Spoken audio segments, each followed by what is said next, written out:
Това са последните за сезон цветове.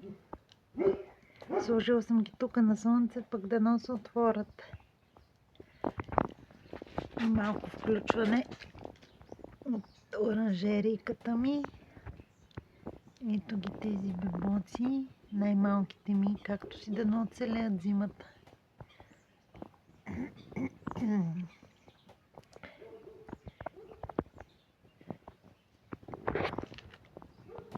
Сукоребуците не се вижда много. Ето я.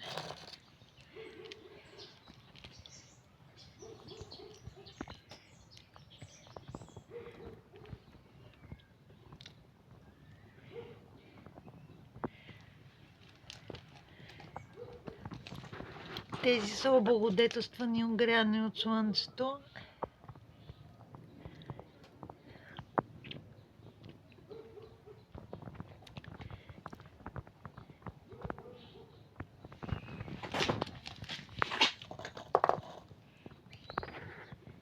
Какви будли само.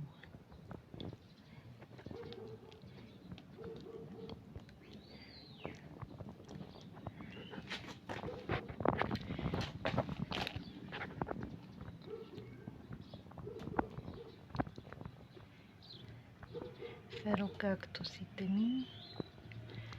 Тефрокактуса. Сложила съм го в по-голяма саксийка с идеята, че като порасне да не го пресаждам, да не му падат пъпките. Трихоцереуса.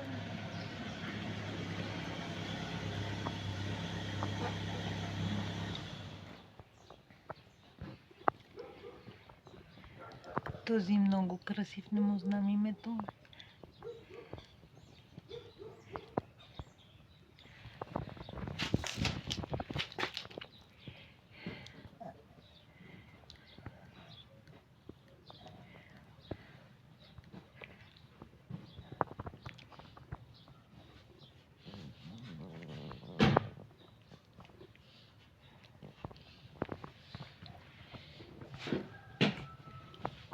Това са ми от Cactus Shop трихоцереусите. Вижте колко са голями. Пораснаха много за това лято.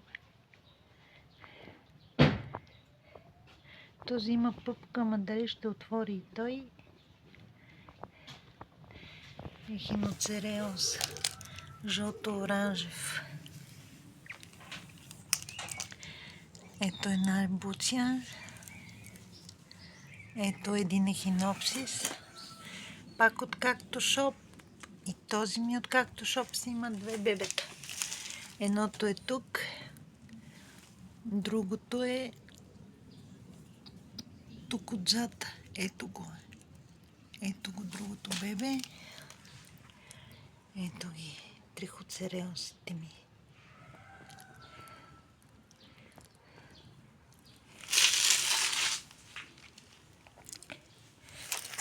Тези трябва да ги пресъда на пролет.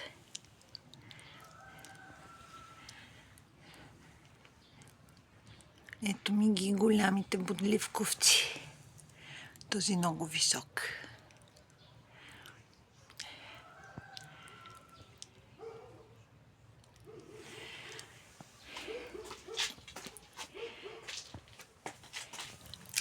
Този го пресъдих преди 2 дни. Мамилари. И тук една мамилария имам, която не порасна много тази година.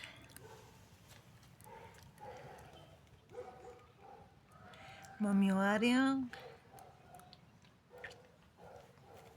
Ехинопсиси. Ето ми и тефрокактуса. Дано се прихване.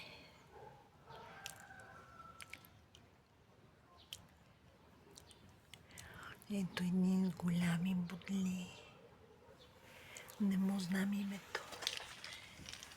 Ехиноцереус с 2 бебета. Ехинопсис. Ребуция.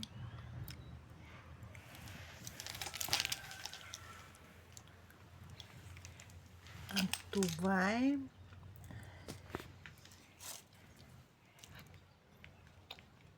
Тефрокактус молинесис.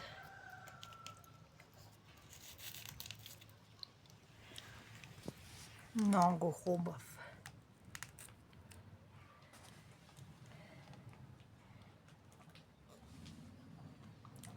Триходцереус с малки бебета.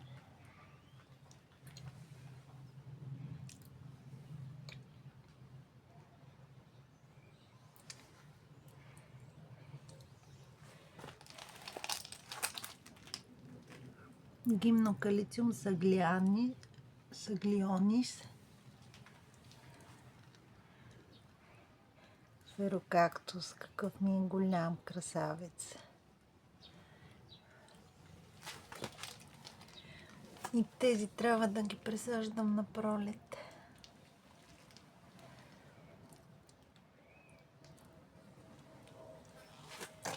Повечето ми ехинопсиси още не са цъфтяли и не знам изобщо какъв цвят са.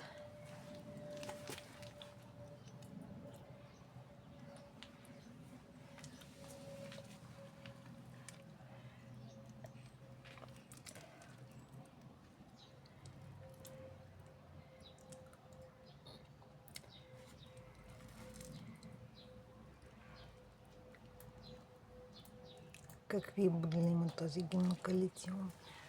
А ето тук имам опунция. Ето е тази опунция. Ето още една опунция.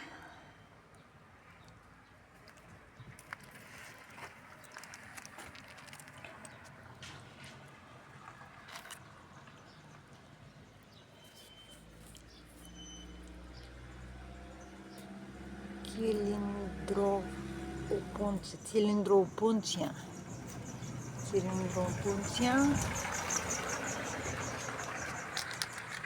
Ето и тази. Пролета я насадих тук от градината. На пролет ще им правя равчета.